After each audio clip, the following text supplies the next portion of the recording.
You're very welcome along to the Keith Andrews Show, live on YouTube, Facebook and Twitter every Thursday from 12:30, and you can also download the podcast.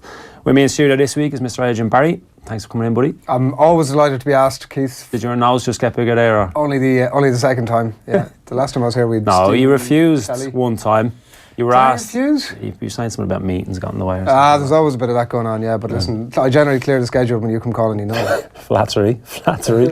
As you know, I was at Burnley yesterday. You just about made it to Burnley, yeah? Just about made it to Burnley. We had a long day yesterday. Went over, they were very good in letting us behind the scenes and having a look at footage and training facilities. So you flew out yesterday morning. Just. What time was the flight at? The flight was at 6:30. And you were there at plenty of time? And plenty of time, moseying around the airport, myself and Joe, and then we went to the wrong gate. Happens at that time in the morning. Happens. I'm not a fan of the red eyes. Felt prepared, as the old saying goes. Yeah. Well, that's how you made it anyway, very that's well. the main thing. Made it there. And you had a nice salubrious transport to... Well, as you know, no expense spared in this building. So absolutely. We got ourselves to Manchester Airport, got the little shuttle across to the car rental. I think we had a nice little course lined up. Salesman good economical car, good exactly. Economical car, good for the environment. Well, I wouldn't say good. I mean, in that it's better. not, you're not exactly dealing with a sort of well, we weren't going to go 5-litre engine. Tesla from me, were you? So they gave me the option of upgrading, and we did. Sold. What did you upgrade to? Some mad sporty Jag thing. Oh my God. Got us there in no time. Beautiful. No time. 6 points later. Beautiful. Joseph, the cameraman, was like, "This is all my dreams have come at once." He did have a good day. It was good. It was a good crack. So yeah, we got there, and I don't know what your thoughts are on Burnley this is, but I have been blown away with them. I've seen them about 4 or 5 times live, and obviously then you see the games on TV and highlights and whatever. They oh my God, there's actually a picture of the Jaguar. I didn't even know that existed. And a nice bit of a plug for the rental company as well while we're at it. So yeah. Oh no, that wasn't a company. That wasn't a company. So don't use those. So yeah, we like my impression of them always has been from playing against them at a younger age, traditional club, small town club, similar to Blackburn where I played 90,000, 100,000 people, whatever it is, they all follow the team, loyal support. But the stadium, you've never been to Turf Moorview. It's like going back in time. You walk in there, the dressing rooms behind the scenes. Old school. Yeah, very.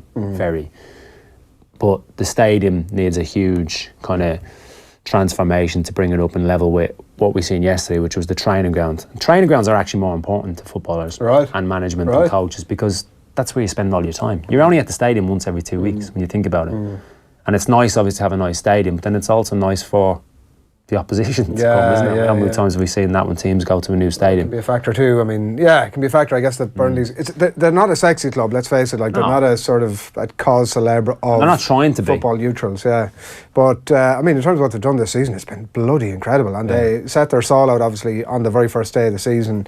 I mean, maybe they met Chelsea at the perfect storm that day when they beat them 3-2, and Chelsea have 2 players sent off. There's a whole other side of that conversation that involves Chelsea that we might get into down the track. But look, what they've done has been incredible and particularly interesting, obviously, from an Irish point of view. Like, they have become the Sunderland, in a way, of 2018, haven't they? Like, in terms of the Irish interests that are there. And it isn't that all of the Irish players have either done incredibly well this season in a way that we thought maybe 2 of them particularly might do, or that they've always been fit for the entire season. But I definitely think Irish people have been interested in them, and they've been flying it. Flying, style of play, the Irish element of it. It has to be everybody's second favourite club in England now at this stage, with the amount of Irish that we have there. What sort of football are they playing? Well, we're going to listen to Sean Dyche later in the show in terms of what he had to say a little bit about Pep Guardiola and the style of play. But coming up in the show, we'll run through it. Johnny Walter's interview, which will be really interesting for everybody to hear. We caught up with all the Irish players yesterday, and Sean Dyche. Got a little bit of his video with myself talking about Pep Guardiola, talking about style of play, so that's where it involves that. We'll go through the teams of the year, the LMA team of the year, manager of the year, and we'll have a little chat about Pogba and Jose. But the style of play, he hits the nail on the head, really. It's mixed football. Right. So I would suggest in his championship, just seeing clips of, they were very kind again yesterday, letting us behind the scenes. Bearing in mind this is the day before a game, right? Yeah. When we booked this trip, it slipped me in terms of the fixture's been a little bit all over the place, and there's not many games on a Thursday night. No. So come into training on the Wednesday, brilliant. The next game, I presume, was the Sunday, which I'm covering against Stoke. So it's a little bit more relaxed early parts of the week. Normally the day before a game in a football club, it's lockdown. Yes, yeah. You're not able to get in. There's a bit of there's more of a focus the day before a game than there would be, say, 3 or 4 days, but understandably so. But I can't tell you how hospitable the atmosphere that was created. As soon as we walked in, crack on, we would like some breakfast, cup of coffee, they had looked after us with lunch. That's brilliant, isn't it? Like, it's so nice. How much you expect, yeah. And he's the one that's generated that, Sean Dyche. Yeah. Yourself and him sort of almost worked together at one point or another down through your career. Yeah, when he was manager of Watford, which he was unfairly treated, in my opinion, he took them to their best finish that season when he made a phone call to me just to inquire about my availability. I was looking for a loan move at the time for Blackburn, and I think they finished 11th, best finish in about 4 or 5 years it was for Watford, before they've obviously gone on and gone through God knows how many managers in the last few years. But he's someone that I've always respected. The way he goes about his business, the way he speaks about football, and then just on and off always kind of, I wouldn't say kept in touch, but when we'd see each other, we'd obviously have a little chat or whatever. And it's if you look at the league table, what we're looking at now, the fact that we're going to be talking a little bit later on about Burnley and Arsenal vying for 6th position in the league table, Burnley realistically playing in Europe next season, it's phenomenal. If Leicester hadn't have happened a couple of years ago, this would be bigged up a lot more. Yeah, it's true. And actually, even looking at Leicester City there tend to be a club that don't get mentioned very much unless they win in the bloody Premier League. But I mean, that's an incredible. I've always said that anything above the top, the fold of the Premier League for Leicester City is absolute success, even after their thing. But I like what they've done is incredible. And like, you do wonder about Sean Dyche, and this conversation's been ongoing over the last little while about whether, like we spoke earlier about Burnley and the sexiness of the club or otherwise, and sometimes then managers tend to be lumped in on that as well. So like Dyche had done an incredible job at Watford, comes into Burnley, has done a remarkable job there. You just, like, you wonder, and like, we tend to talk about it in broad strokes, so those sort of what we might view as maybe traditional English managers and their capacity to get a shot at the sort of top jobs, the sort of, if I managed Barcelona, I would have been a phenomenal, says Big Sam. I would have been a phenomenon, says Big Sam. You do wonder, like, what would happen with some of these managers if they were to get a crack at the top job. And that isn't to say, because you can't say, well, they're all the exact same style or person or approach. So where Sean Dyche might be an absolute success if he was to take on United, Tony Pulis might be a total disaster if he went to Chelsea. So I don't ever view it as sort of... But when he got linked with the Everton job earlier in the season, and quite rightly so, it was annoying me, and I must stress that I'm not best mates with Sean Dyche, far from it. And I haven't got a loyalty to him in any way, shape or form. It annoyed me in terms of the ignorance of certain people that were coming out, well, his team's playing a certain way. His team, in terms of what he has had available in terms of the squad over the last few years, have overachieved every year. 2 promotions, okay, they got relegated. They built the club off the back of that first promotion. That was the result of the training ground that we were fortunate enough to be walking around yesterday. 10 million quid spent on a training ground. That's always going to be there. And I've said to you, that's the nuts and bolts of what you do day to day. Then this season, they started with 40 points last year and finished 16th. Look at them now. And the style has evolved this season. So when people are saying, and when Everton fans are saying, we don't want Sean Dyche because of the style of play. Which, I mean, like Big Sam, I mean, come on. You know what I mean? Well, even like Marco Silva and even with him, willing to go and pay 12 million quid. Last year at Hull, he got them in a position where they were in a fighting chance of relegation when they looked doomed, right? They actually finished the season, believe it or not, further away from safety than what they started when he took over. Right. So again, it's how you're portrayed, how you manage, the PR side of things from your management, whoever looks after you, manage it for you, and the style of play. Yeah. Well, his style of play, Sean Dyche, is effective. Very, very effective. Maybe clubs start to look at what Burnley have done now this season and the position that they're going to finish in and potentially higher, you know, in terms of them being 8th at the minute, and maybe I think they still have Arsenal to come, maybe potentially overhauling Arsenal at some point. Maybe at that point clubs start to look at somebody like Sean Dyche more seriously and sort of say, well, look, actually maybe we can get something done here, because like the balance between what clubs think they want and what they actually need, at times there can be a bit of a diversity depending on the owner. There can be a bit of a vanity project going on, and like, back to that word, it's not sexy to bring Sean Dyche into the club. So like, I don't know, who knows, maybe they end up finishing 7th in the Premier League table, and suddenly there's a bit of or 6th, and there's a bit of maybe teams start to look at them a little bit differently. Alright, we'll have a little bit of a more chat about Sean Dyche after. We want to hear from John Walters now. Caught up with him yesterday. I mentioned about the hospitable nature of everybody at Burnley. We caught up with John Walters on his international future, and let's have a look what he had to say. You're 35 in September. Yeah. Wes is gone. Daryl Murphy's gone. Martin says you can play till you're 64. I'm not sure about that. What are you thinking? No, look, as long as I'm needed, I'll play. I think I met with Martin not too long.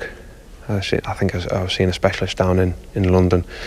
I went to meet him, called him up and spoke to him, and I knew he was staying on, so I said, I think the plan was we were going to get to the World Cup, it was going to be great. I probably would have retired at the end of it. It would have been the pinnacle, really, getting to a World Cup, and the way it worked out. Talking about watching games, geez, me and Seamus were watching there, and we went to the Wales one. It was unbelievable. And then, but still, when you're watching, I've never been so nervous watching a match. So then to go to the Denmark 1-0 away, I thought brilliant, could bring them home, and it just didn't happen. And you know, to have such a low like that when you're not playing, I couldn't have left it like that. I don't think, and that was probably a big reason behind it. I couldn't have left it like that. Look, if there was players coming through, now that's not saying there's not players coming through, there's players coming through and I felt like I couldn't help, then do you feel like you have a bit of a responsibility then, maybe because of one of the elder statesmen, you still think you can do a job, which I certainly do? Yeah, 100%. I think I can help, and I can, you know, I believe in myself. I think I can definitely do a job, and I'm still fit, you know, so I'll keep my fitness up, even though I haven't played this year a lot or at all. But I'm still in good nick, and I know my fitness will always be up there. You know, if I'm not running out there, I'm on a machine with my arms to keep my lungs going here. So hopefully now, towards the end of the season, I'll be involved, and then going into the summer, and then there's a big 2 years.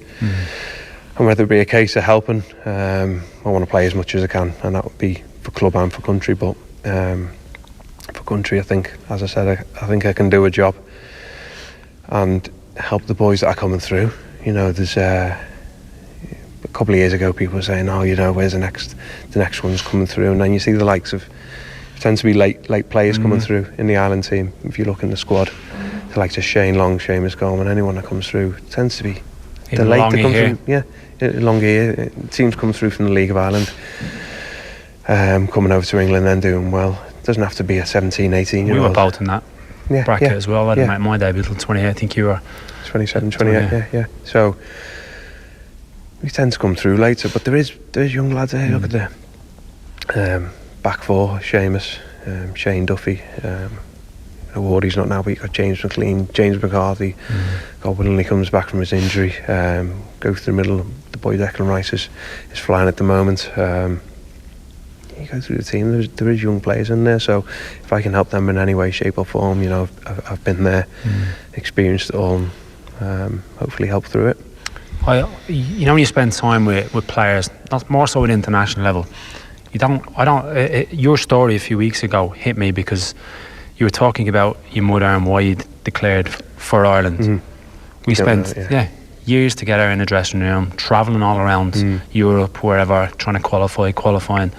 Never realise what goes on in people's lives. Yeah, and I think the older I've got, the older I've got, the more realising that now, the more realising I think it needs to be a little bit tighter and a little bit, you know, you spend 2 weeks, 3 weeks away, sometimes you're locked in a room, aren't you, and it's tough, but you can get that bond going between lads, and I think that'll be the case in me in the next few years. I realise a lot more things, enjoy it more, going to the stadiums, take it in, because you don't realise it when you're younger. You don't realise what you've actually got. It's not going to last forever. So enjoy it, and you enjoy it by doing well. You're not going to enjoy it by going there and getting beaten. Enjoy playing, doing well, and it was a bit of a random one. Not too long ago with that interview, but it's helped me immensely, and I'm helping me and my family, and it kind of makes sense to me though, in terms of you came into the squad, and I instantly thought you're a natural fit. Other players come into a squad, and you might be a bit wary of their intentions or whether they're genuine. You, right from the off, I think you were accepted. You'll tell me maybe. I played in the 21s as well. Yeah, I was there 21s. I played one game against Switzerland. 2003, wasn't it? That was a big. Was it Switzerland? What, Switzerland? One game scored 2-1, 2-1. Never got picked again. Now, I'd like to find out why, but a little bit of reason behind it. I was at Hull at the time, and Peter Taylor was the England under-21 manager, and he couldn't really understand why, and whatever happened then, I wasn't in it for a long time, and then I dropped down the leagues, and stuff behind the scenes with my family. My daughter wasn't well, and ended up going down, being closer to home, and then bit of luck but hard work along the way got myself back up, and when that call came in, there's nothing better. I was delighted to play a B game first, actually, in Scotland. Yeah, me and Alex Booth travelled up together. And then the call came in. It was great, but that was always my intention from a very young age. I was at Blackburn as a youth team. I got asked then because I think at Blackburn first year there under 17s, I think I scored 40 goals in the youth team. I would have been one of the top scorers in England then. I got asked then by the coaches there, "What are you thinking?" And I said, the call came in. There's only one choice for me. And how do you look back at it now? I know it's not over, which I'm certainly delighted with, and I'm sure most every fan will. But like 2012, you've played 2016, 51 caps, Player of the Year, FAA Player of the Year in 2014-15. You've had some go considering you came into it quite late. You've been a crucial player over the last 5-6 years, haven't you? Yeah, and that's the reason why I want to carry on. I don't want to just stop at that. I want to play a big part now of going to the Euros again. When I want to be a big part of the team going forward, and I think I can. I didn't think I could. I wouldn't. I wouldn't. I would have said, shook the manager's hand, wish the lads all the best, and moved on and supported. But I think I can play a big role, and that's why I'm carrying on. Well, I'm glad you're not contemplating retirement, Jose. I appreciate you joining us, taking the time. And no, good. Get back to the wheel now. Thank you. Cheers. No problem. Cheers, pal. Thanks, pal. Yeah. Cool. Nice to see him yesterday. It was nice to see all the Irish lads actually, and the club in general, which I've spoke about. But in terms of him, he was falling into that bracket of Wes is retired, Darryl Murphy's retired, then it's Glenn Whelan, John O'Shea. What will they do?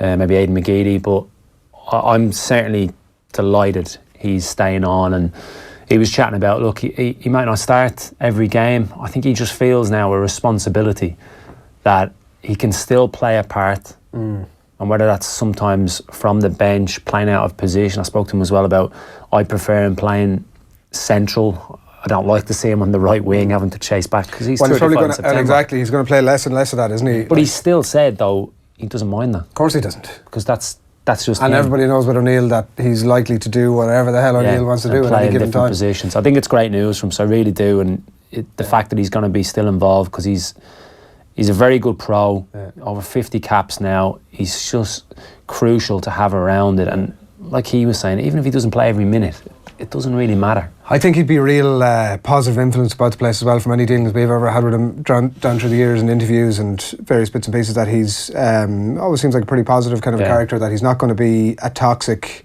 personality around the place if he's not starting, that he understands that he does turn 35 next year. Interesting to hear him talk about he sort of countered himself at one point when he spoke about the players coming through. Well, there are players coming through. Like, the reality is there are not players coming through who are putting their hand up in a significant enough way to suggest that they're, like, let's forget about the next Robbie Keane, but that they're going to be the next guaranteed starter for Ireland going forward. Like, it's not Shane Long in any sort of a long-term consistent way. We know that. The it's been proven over the years. It might be Sean Maguire to a degree. We'll have to see how that. The point he was making, I think, was in terms of young ones certainly not being ready, and this was the case going into the Turkey game, where I was certainly feeling the same in terms of it's going to be players that are knocking on the door. The last couple of years have had good seasons in the Championship. We've seen League One players in the team with Daryl Lenihan, Derek Williams come into the fore, see how they taste it. But he made his debut at 27, I made my debut at 28. It shows it can still be done, and you can still have an effect on the international stage. And that's where we are. And I think he feels, with the likes of Sean Maguire, Hogan, obviously Shane Longston involved, and who pops up over the next year or two, if he can help in their development and help in terms of that transition of the team, he's obviously more than willing to do it. Go on. No, you'd have to assume that. So you spoke about Daryl Murphy. You'd have to assume that when Daryl Murphy is making up his mind whether he should retire or not, he calls Martin O'Neill and he says, "Listen, I'm not sure what I'm going to do," and he's waiting for Martin O'Neill to tell him whether he should retire or not. So I'm assuming in that conversation, Martin O'Neill said, "Listen, you've been a great servant. Thanks very much, and enjoy your retirement." Whereas the call comes from John Walters. You have to assume, and he spoke there about sitting down with him, that Walters is at that point open to Martin O'Neill saying, "Listen, you're not going to be part of my plans.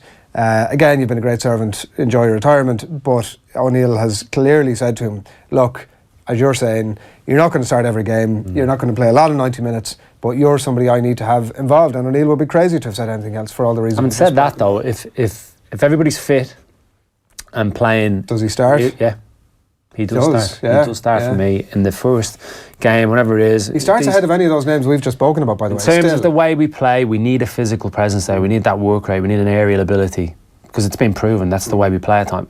He's still crucial. We haven't got anybody else like that. And the other thing I was going to mention was, in terms of the frustrating season he's had at Burnley, he's watched his teammates go on at this unbelievable year. He was such a pivotal player at Stoke for years, Ipswich before that. He has had to watch on the sidelines, having been used to playing 30, 40 games plus every single season. Been very frustrating this year for him. And when you're in that position as an injured player, you try and kind of think about the positive areas of your career. Where's it going? But not happening at Burnley at the moment for whatever reason. Ireland, it always happens. He's back in fit. Like, we've seen him tipping around the training ground there. I watched training yesterday. He was really, really sharp. He's back fit. He's played 323s games.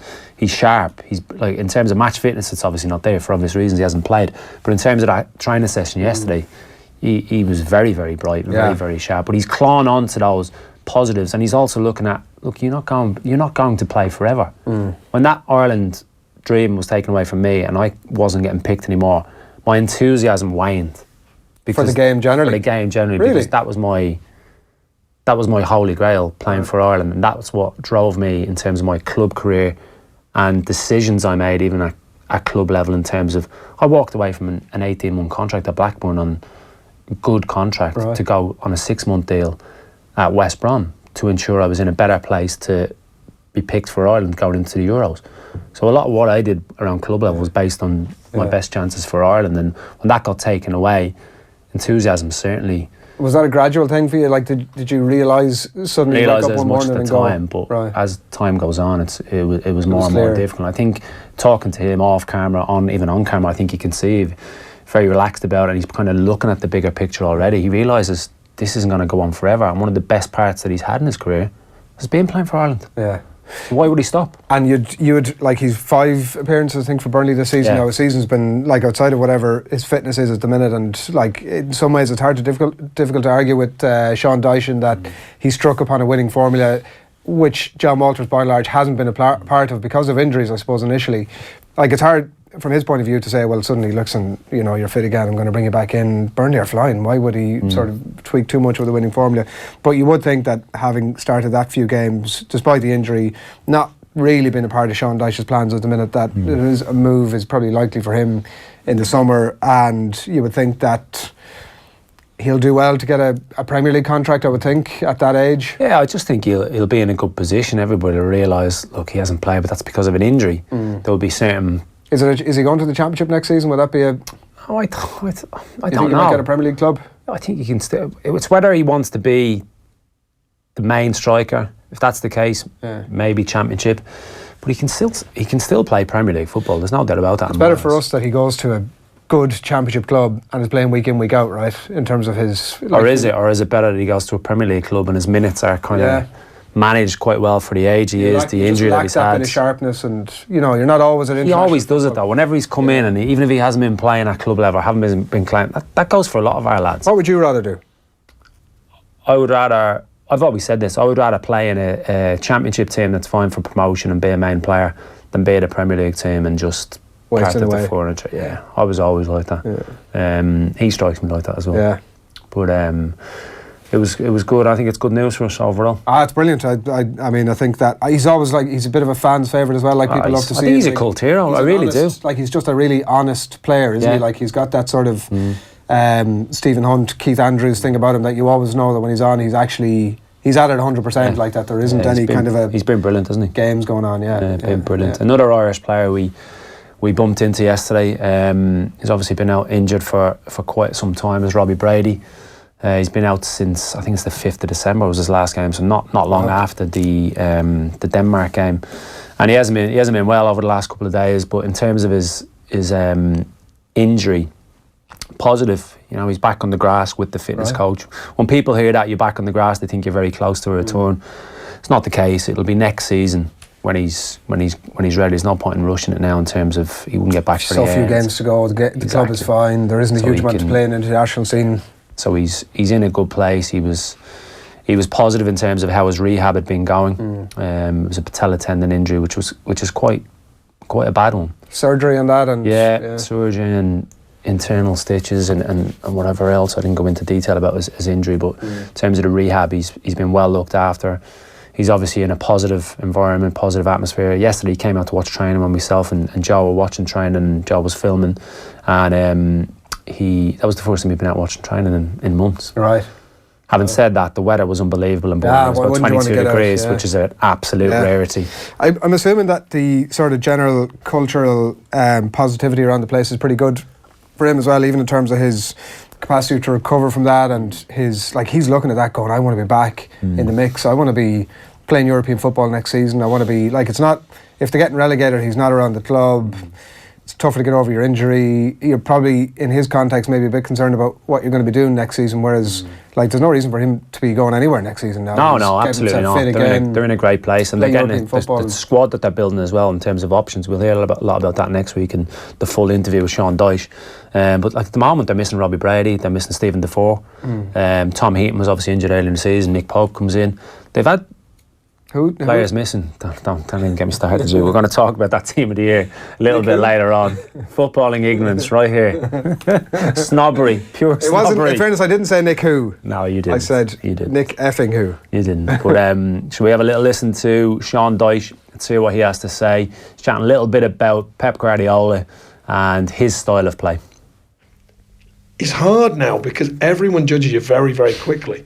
And I'm not too worried about what the outside thinks, because I know what my players think. You saw us train today. There's a loads of football for one. We play endless football, but the players buy into it. You saw the tempo of training today. We're getting towards the end of the season, yet the tempo's high. Yeah, the demand's high, and I think that's shown in performances. And as you rightly said, we've mixed our style better, more possession based when we've needed to be.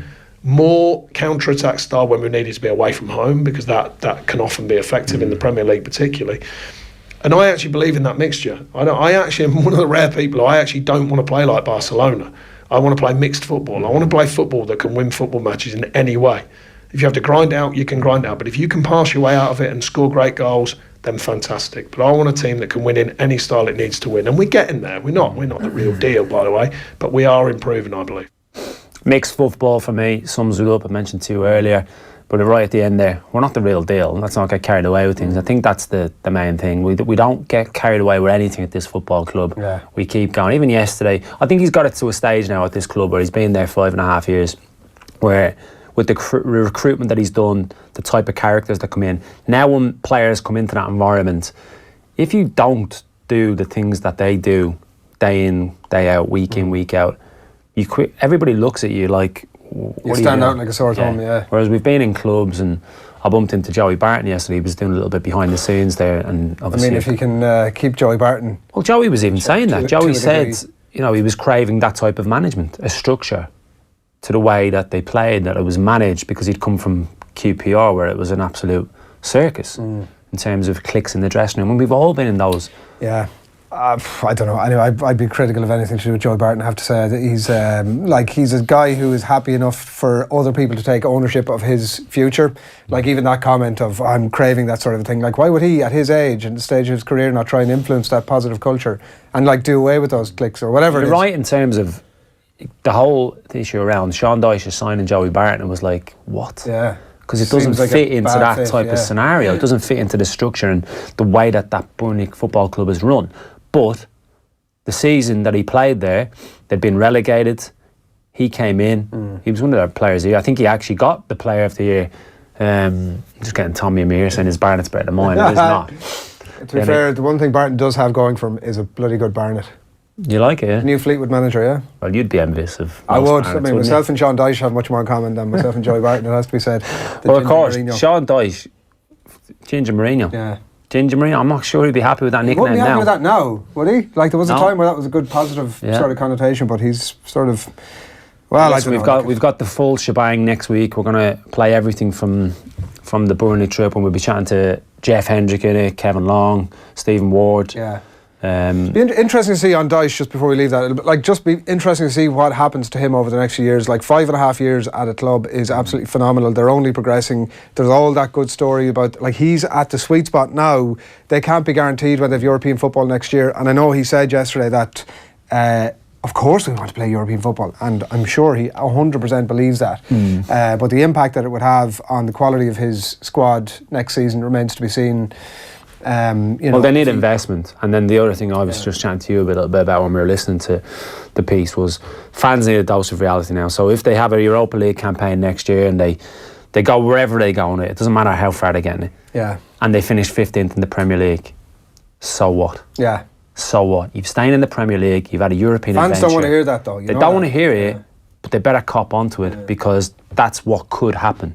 I don't think it will. I still think they'll be in and around mid-table. If they keep hold of what they've got, they trim it. Recruitment-wise has been brilliant at that football club. And if that remains, then there'll be no issues. The club can build and build and build, redevelop the stadium, invest in the right way going forward. They've the third lowest budget in the Premier League. That's incredible. Phenomenal. Net budget. That is phenomenal. Yeah. They're 8 points behind Chelsea in the league right now. Yeah. And last year, it was, don't get out here, there was 53 points between them at the end of the season. That's pretty phenomenal.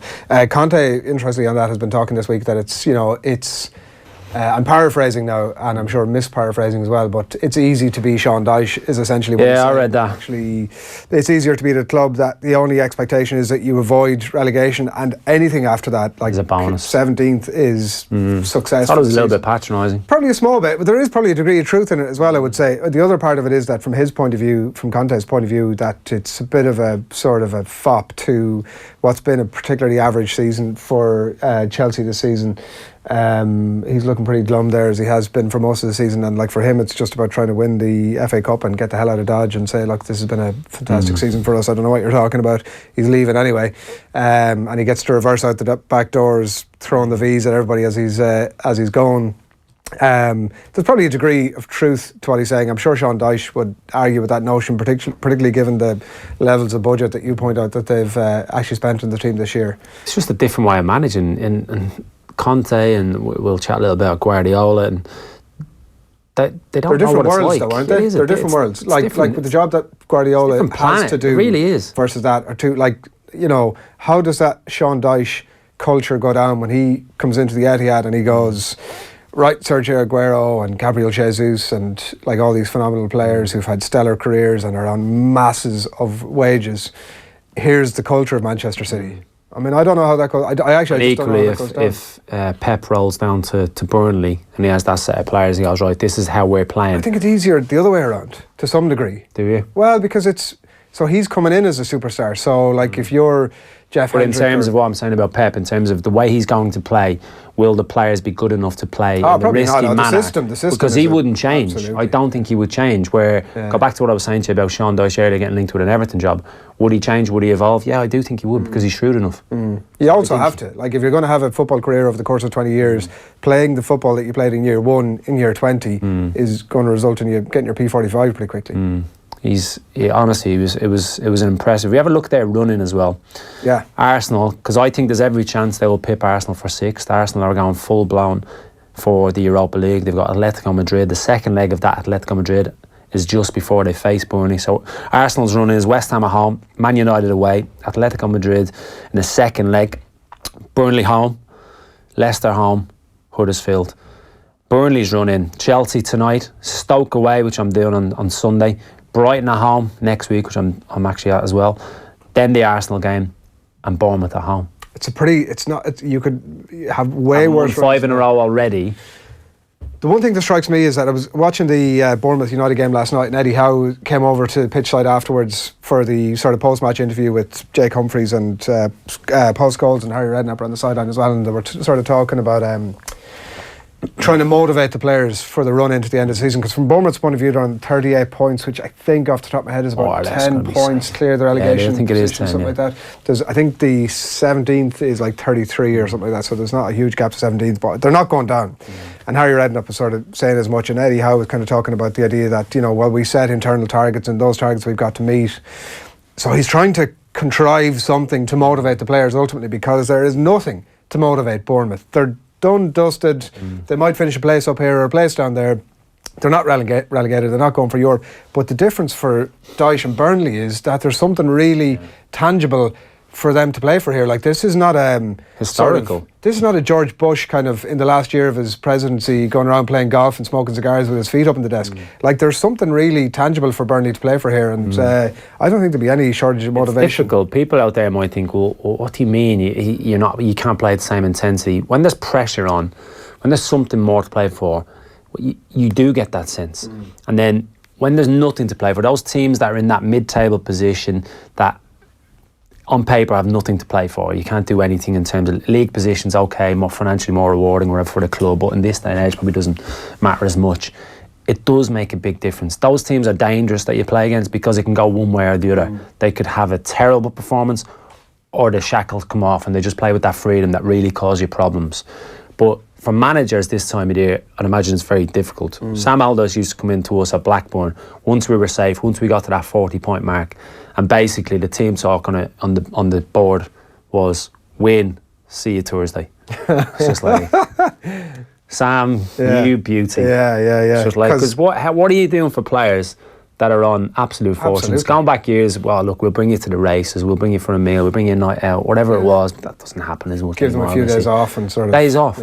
Days off, spend with your family this time of year as well. I mean, I'm not sure if that's a thing for Burnley at the minute, because they want to try and replicate as much of what's gotten them that success over the while, and you don't want to have any. They probably don't require it anyway, but you don't want any, I don't think, element of we're on the wind down here, lads. Like, in terms of the. I just don't think it's possible at that football club. Yeah, I really, right. Okay, I that just the think culture is just too good. I think even if he gives them that little bit of leeway, right, I don't think it'd be taken advantage of. I think it's just that well run that I don't think it'd be an issue. And genuinely looking at those fixtures and having to face them around the Atletico Madrid doubleheader, they've got every chance of pipping Arsenal to 6th position. That would be in itself pretty incredible, wouldn't it? Yeah. But let's move on. We're going to go to the manager of the year. I asked Sean Dyche about this yesterday. We'll hear a bit about that next week. But in general, I suppose Pep Guardiola is going to be the favourite. Let's not forget as well, in terms of the manager of the year, the LMA manager of the year is the League Managers Association. It's voted for by the managers right across all 4 divisions. The top flight managers actually don't win it that often. The last couple of years it's been Conte and Ranieri, but in the main sometimes it's not even the manager who wins promotion or wins the league. It's kind of the underachievers. Now Guardiola, in terms of his style and the headlines. Did you have some stat about 8 of the last 25? 8, 25, I think it was, have only been picked. 8 or 11 out of the last 25. That's incredible, yeah. Yeah, have been top flight managers, where the rest have been obviously Championship, League 1, League 2. I've got a little bit of sympathy for Guardiola. We were talking about this in the office earlier, and I'm with you. I think you're in agreement in terms of the way the season's gone. We get to the latter stages of the Champions League. We know that it can go wrong. It's not a given. Big players, big teams. Badly wrong in some instances, yeah. Well, it did go badly wrong for them, didn't it? But over those 2 games. But if you look at their season, it's been phenomenal. The style of play for the vast majority of the season, the different ways they've won. Do you remember that week where they had to grind out? They won 18 games in a row from August till I think it was Stevens' day. But within that, there was a week where they had to score really late goals, grind it down. Huddersfield away, I think, was one.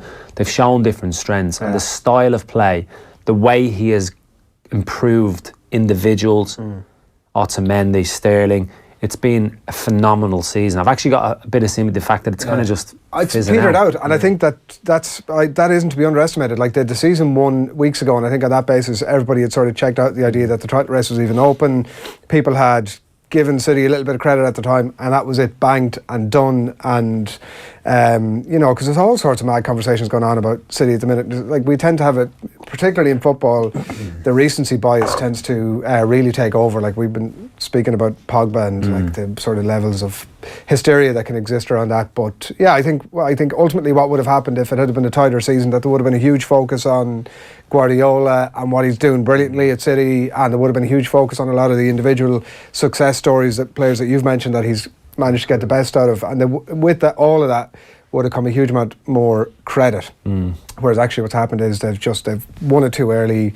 The season is over. They've crashed out of the Champions League in spectacular fashion, and everybody's kind of wondering if this Pep Guardiola thing is all it's cracked up to be. I don't know, Conte, again, for whatever reason, he seems to have a lot of very interesting things to say over the last few weeks. It's almost as if he's going somewhere else. Doesn't care. But he's saying that he thinks that the Pep project at City is going to pay big dividends over the coming years, and I really find it difficult to argue with that. I think it's... No, I'm in that camp. I think the plan is... 15 points behind in third last year, behind Chelsea. Obviously, we know about Chelsea, the season they've had, but the way they've taken this league this year, like I was in the camp of, I think it'll go to Manchester. I wasn't quite sure. I'm probably swayed towards Manchester United in terms of the way he can grind results out. That Europa League win might just kind of galvanise the whole club and squad, but obviously that hasn't been the case. But he really has been... I think it's been brilliant. And also, like, we were definitely talking at one point of the season, is this the greatest Premier League team of all season? And I would make the point as well in that context that United are going to finish second. Yeah. Like, that Mourinho is being scapegoated out of town. Like, this has been a disaster of a season. They could yet go on to win a cup and finish second in the Premier League against a team that were been spoken about as being the greatest Premier League team of all time.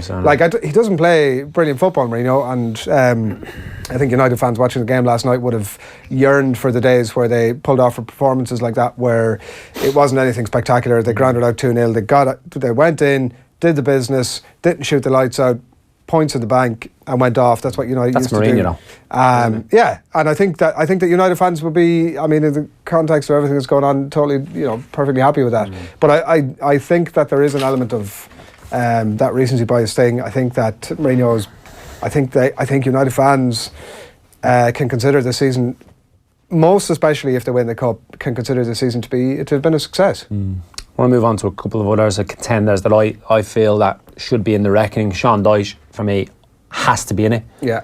7th or 6th, particularly if they get 6th and bypass Arsenal. Those votes are already in the bank, are they? I'm not sure about... We're going to talk about the team of the year in a little bit, and I know they're happening around February, which is... That's crazy. Bizarre in terms of... I don't know why they would have to do that. Look, traditionally it's been a case of the PFA go around to the football clubs and they'll give you a sheet of paper. There you go. Can you fill in your team of the year? You're all filling in. You're all conferring and blah, blah, blah. That goes around. And they've obviously got to get around to 92 football clubs. Yeah. Surely, in this day and age, there can be an app or something where you just input it, you download it, you input it, whatever, April, May, last week of the season. Come on. Someone at the club, keep on top of it. Even if you have to keep it. You haven't put it in, but get it done. But anyway, do you know what an app is? Do you? That might be. I mean, I do know what an app is. You might be typical of sort of. Be I careful, mean, I don't want to generalise here, but careful. An app, in hindsight, might not be the best way to go. Is what I'm saying. I'm not accepting that. A bit of paper, it turns out, with professional footballers. You should know better from working with me. Thank you very much. Just because I'm not a sheep with all the social media aspects to life and constantly on it. But back to Sean Dyche. Where do you think I get my news from? I don't buy all the newspapers. Offtheball.com. Offtheball.com website. Let's go back to Sean Dyche. Has to be in the reckoning. Has to be, in terms of if he gets European football. Whether he'll get it or not remains to be seen. Some of the others, Championship, okay? So, Neil Harris, Millwall. Third lowest budget again in the league, like Burnley. Just got into the playoffs. Magnificent in terms of got promoted last year, gets them into the playoffs. Whether they'll finish the playoffs, I don't know. Sean Dyche actually made the point yesterday in terms of he was in the reckoning for him without a shadow of a doubt. There's a definite possibility that he could be in that. John Coleman. Now I'm probably going to be testing your football knowledge. You're totally going to be testing me. Accrington Stanley. Who are they? Exactly. Second lowest budget in the Football League. Being around the block, I think it's his third stint maybe, managing Accrington Stanley.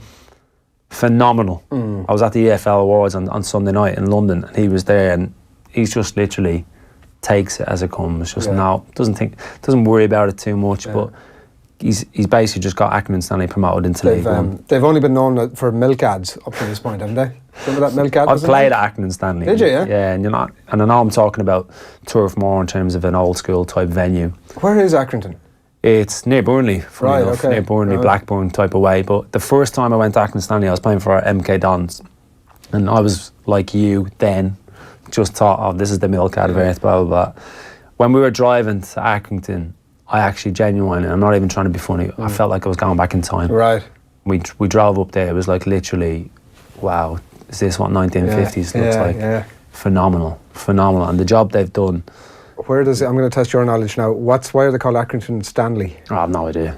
Do you know? No. Oh, right. I don't know. But I mean, I thought, if you've played for them, that immerse yourself in the culture. I played against them. I thought you played for them. No, come on, bud. Right, go on.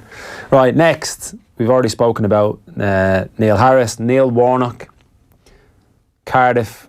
He's basically got a team of misfits together. Players that are on contract, Sol Bamba, Junior Hoylett, finished the season last year really, really well. Got them together. Recruitment has been good. He just gets players that aren't feeling particular love elsewhere. Arm around the shoulder. It's going to be okay. This is where we're going. It's us against the world. That type of siege mentality. They were in the automatic two. They dropped out last week, went back into it. So it's between them and Fulham for second position to go up at Wolves. You would think if personality comes into it, that the odds on Neil Warnock winning it suddenly become somewhat diminished. I think he's softened with age. Did you see him the other night? And he's had a bit of Botox. See him the other night? Has he? Oh, Jesus. What? Where? Where? I don't know exactly where. What, a clinic? Or? No, I mean... On his boat race. Really? Yeah, definitely. Oh, my God. Definitely. That's not doing him justice, that picture. Oh, wow. So he's been up against... See him the other night? Who did they play? Was it? I don't know who they were playing the other night. They were coming off the pitch, and the opposition manager was coming. It's good to see you watching your presenters closely. I was actually at that game on duty that night, so that was good. He's not a particularly likeable guy. Well, no. Well, I think there was an element of maybe true colours coming out in that picture. From Nuno Espirito Santo, who's someone else, the manager of Wolves, who's the other manager in the reckoning for me, because the way that team has played, the way he's got to get it. Look, go back to your thing. He basically celebrated like a lunatic. He's full of passion, the way he... He was the guy that night who, Neil Warnock was telling to basically do one. What had happened was, Wolves had taken the lead. Cardiff missed 2 penalties in injury time. And the second penalty, the final whistle went. So he goes crackers. He goes onto the pitch. Goes mental. And then he realises, right, I need to go back over then and say, he was going over to Neil Warnock to say, look, sorry, but Neil Warnock was having none of it, and then his interview even in the interview afterwards was like, like it was... bit of pot kettle black swings to mind though. Yeah, oh, totally, yeah. But look, in terms of Nuno Espirito Santo, just briefly, okay, everyone will go on about the players, the money they've spent, 15 million on Neves. Very difficult to get that amount of players into a building and just go, right, this is the way we're going to play. They played 3-4-3. The way they play, it's not just total football, there's a bit of steel in there as well, big long diagonals. We've had Matt Doherty on the show. Unbelievable season. They've got outstanding talent, and already they've got the nucleus of a side that can stay in the Premier League easily, I think. Right. So the future, if I was a Wolverhampton Wanderers fan, very, very bright. The other one I just briefly want to mention, Paul Hurst at Shrewsbury, League One. Again, budget-wise, aim this season, stay in League One. They've been top of the league, in the top 2 for the vast majority of the season. This week's been a bad week. They've got 1 point out of their last 2 games, when Blackburn and Wigan, obviously budget-wise, far superior. They'll probably drop out of it, probably go into the playoffs. and then it's very difficult to get that back going again. But I just think in terms of recognition, none of them are going to win it. And you know what? Pep isn't going to win it either. Who are you giving it to? League, it's probably going to be Sean Dyche. Like, he's not going to win it because what happened in the Champions League. Simple as that. Like, it's the recency bias stuff again. It doesn't matter that they've blitzed the Premier League. Particularly if they voted in February, actually, he would have won it hands down, wouldn't he, Pep? Yeah. I would think. Like, Premier League sort of wrapped up at that stage. It's amazing the timing of it as well, because we'll move on now to the team of the year, right? Yeah. And the timing of the votes make a huge difference. Well, it should be at the end of the year. It doesn't make any sense. It should be, but you're obviously in charge of when they vote because of players who can't be trusted. Sort of technology. Well, I'm, funny enough, not in that camp. But if the player of the year had been voted for recently, Salah would have got it. I think De Bruyne will get it because of the timing. Right, yeah. The last 6 weeks, De Bruyne. But this is the team. This is the PFA team of the year. So De Gea in goal, a back four of Vertonghen, Otamendi, Marcus Alonso and Kyle Walker. Midfield three of Eriksen, De Bruyne and Silva, David Silva that is. And up front three of Sergio Aguero, Harry Kane and Mohamed Salah. Now, I've got a few, and I don't particularly agree with that one. You don't particularly agree with some of my selections. I'm not saying that. No, you've definitely sort of. So here's my team on screen, right? So in goal, the Pope in goal. I mean, that's literally the Pope. What is going past him? Pope Francis. Was it Pope? What was your man's name? The Pope that used to be goalie, not Francis to do. John Paul, the Polish guy. He was a goalkeeper, was he? Goalkeeper, yeah. Well, earlier in the season, right? Tom Heaton, who's been in and around England recognition, does his shoulder against Crystal Palace. This lad comes on, keeps a clean sheet. The next game, I'm doing the commentary on the game, and as you're reading into me, thinking, he's 25. He's been released by Ipswich as an 18-year-old. He went to Charlton. He's had loan moves for Harrow, Welling, Cambridge, Aldershot, York, Bury, and now he's playing in the Premier League. You're thinking, big jump here. Big jump. Look, statistically, De Gea is the best keeper in the league in terms of clean sheets. Saves-wise, this lad is right up there in terms of what he's done, and I think the story of Burnley this year, and I've just said to you, maybe I've got a bit of Burnley-itis. I think you have. And do you know what else? I'm going to come back to my other point. Most other players it's only the Premier League teams that vote for the Premier League team. There'll be a whole bunch of Premier League players going, Nick who? No, there will not. I'm telling you. They would have been back in September. I'm telling you. Fact, he's the best English keeper on current form. Yeah. Fact. It's a great story. But brilliant I don't think players are going to give a toss, but a brilliant story. They do. You'd be surprised. You'd be surprised, yeah. His shot stopping is phenomenal. Yeah. I don't think his feet are the best in terms of the way Gareth Southgate is going to want to play and the way he's portraying he wants to play in terms of a goalkeeper. But Jack Button's feet, Joe Hart's feet. Yeah, oh, absolutely. Jordan Pickford's there, but I don't particularly think Jordan Pickford's had a great season either. Yeah. So, it's a great dilemma. White hope, wasn't he, 12 months ago, Pickford. Right, let's blitz through a little bit more of the team. Back three. I've gone a back three because I didn't want to put Marcus Alonso in the team because I don't think he particularly deserves to be. So that's but I wanted Kyle Walker in it. So I've gone Kyle Walker, right-sided centre-half, Tarkowski at Burnley again, and Vertonghen back three. Fernandinho, how he's not in the team of the year, I do not know. He is pivotal to the way Manchester City operate. I've gone four across the midfield then. Sterling and Sané are my wing backs, but they're not going to do a lot of defending because we're going to have the ball for 80 minutes of the game. De Bruyne and Silva, I don't think you can really argue with those two being in it. And then I've gone for kind of Harry Kane as a centre forward, and Salah's just going to go and cause carnage wherever he wants. Firmino not interest you? Yeah, close. He does interest me. It's very difficult, isn't it, to get everybody. I don't think Aguero deserves to be in it, by the way. I think he does. I think he does, yeah. Well, he scored, he's City's top scorer by far and away this season. You'd score goals from Man City? I don't know. And he's fallen out a bit of favour with Pep, obviously, and that actually might have been all the more reason for him to be in it. But it does strike me, listening to the conversations the lads were talking about it on the show last night, and there was a few different options there, no more than yourself, a few left field shouts as well. But it does strike me that it hasn't necessarily been a vintage year. Who were the left field shouts in? Who did I have last night? I'd have to you on the spot, sorry. Ben Mee was one of them. Ben Mee, Tarkowski. I just think Burnley deserve a player or two in it in terms of what they've achieved this year. Yeah. And look, the other thing I would say, was in it, Kevin. But what I'm saying is that there's been.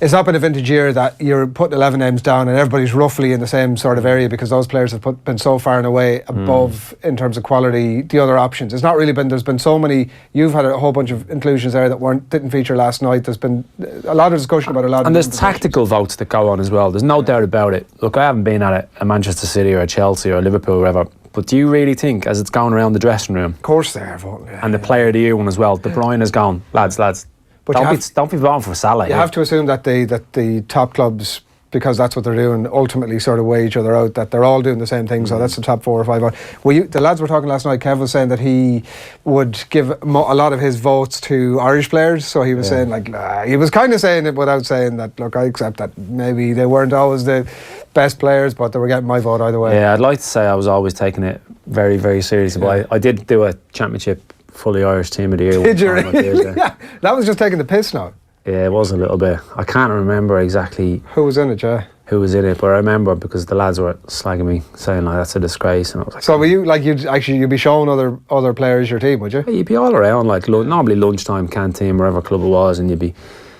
If you're struggling for a right back, someone would chirp up, oh yeah, he'll do, so stick him in, blah blah. But then obviously I'd be campaigning for a few of the Irish players. Quite patriotic. Because it's funny, isn't it, how the thing that struck me from the conversation last night and from talking to you, that players don't necessarily take it that seriously. But then when it's won, so you're David De Gea going, oh, this is unbelievable honour, I'll be voted by my peers as the goalkeeper of the year.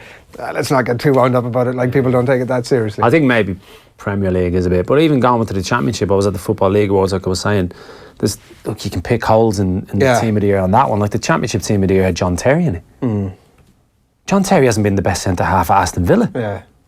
James Chester's been the better centre half. Well, that's probably around the lunch where people are going, what centre half should we include there? He's basically they've voted on reputation there, but it goes knock-on effect around. And some players are genuinely unlucky not to get in it, and you obviously don't see all the games, and goals normally make a big difference. A goal-scoring midfielder would get ahead of someone like, say, Fernandinho in League One. He probably doesn't get any recognition. Yeah. Because who's watching that enough to really know the value to that particular team? Robertson was another one. Robertson's a good show. I think he's certainly in the reckoning. I don't think Alonso's had a particularly great year. He's not going to have a great end to the year anyway, isn't he? So it's but it does divide opinion. You're not a big fan of the internet.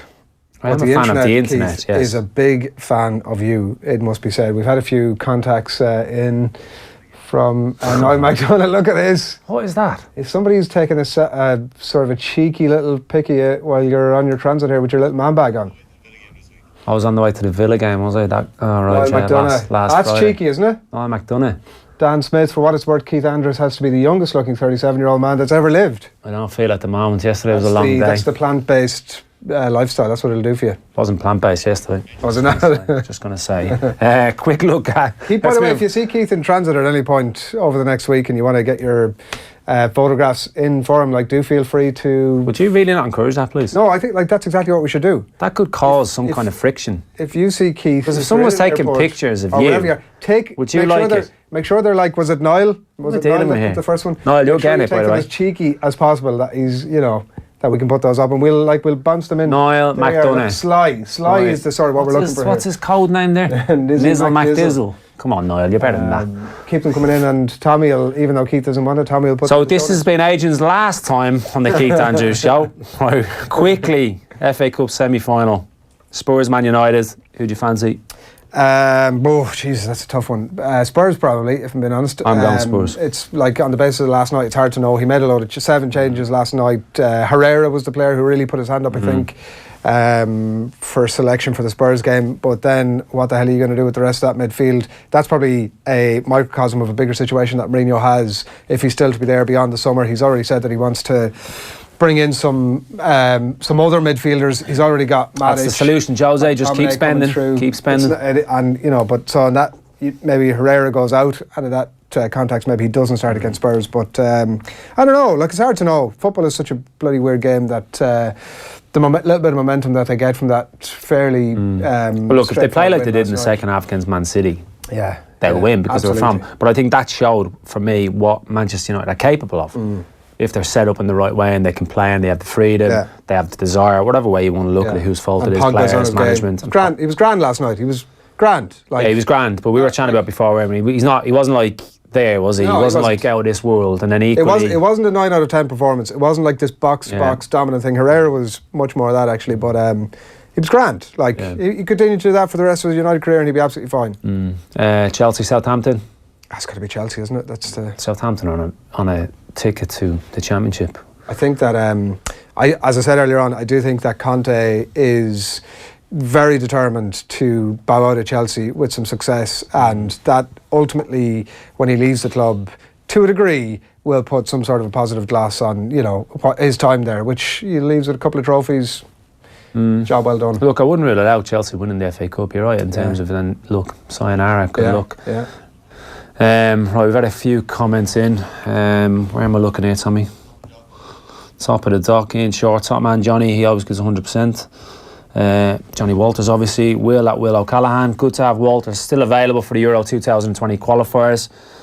I will certainly add on to that. The real DC off the ball at Burnley FC. Dyche will be a perfect fit for Arsenal. I was thinking that, yeah. Were you really? Yeah. Boy, absolutely, yeah. Because actually, if there was ever a club that's going to give him a little bit of time to instill that culture, and I think that it's generally accepted that they probably do need a bit of a culture shift there, that it's gone a bit sour. Benitez is the other guy that's been heavily linked with Arsenal, who I would also see being a decent enough fit there. But yeah, why not? Of all the top clubs, I actually think of all of those, the cities, Chelsea, United, Liverpool, to a maybe lesser degree, certainly Arsenal, I think that I just it would can't be say cut it. out for somebody like Sean Dyche. I can't say Why it. not? I just don't think they would. But do you think Yeah, would I he think work? Everton was the forgetting about ceiling. whether they would. Would he work? Yeah. Um, That's what I'm saying. Well, I mentioned in terms of Everton, in terms of evolving his style and being able to step up, Yeah. I would have no doubt he would be able to step up, and he would have to tweak certain parts of his management, because he's managing a different type of player. Once we get to that, we'll chat about it next week. You'll see the interview next week in detail about his recruitment in terms of looking for character and all that. Look, Arsenal, who they're vying for sixth position, Arsenal's character as a team is shocking.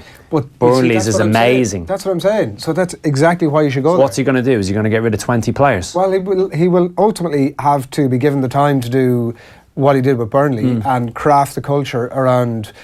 And Arsenal that's why I think they're an ideal club, that he could go there and, like, they've shown unbelievable patience with Arsene Wenger under unbelievable pressure. I think an ideal fit. With the squad even now this year, he would have finished similar or better than Arsene Wenger. Yeah. No doubt, in my opinion. But listen, that's all we got time for. I appreciate your time in. I didn't appreciate your input towards the end there, showing silly pictures. But make sure you don't miss next week, where we show you the full interviews with Stephen Ward, Jeff Hendrick, Kevin Long, Sean Dyche, the full John Walters interview. Really good piece. Really enjoyed it. Thank you again to Burnley for allowing us in behind the scenes. That's on 12:30 next week. For now, take it easy.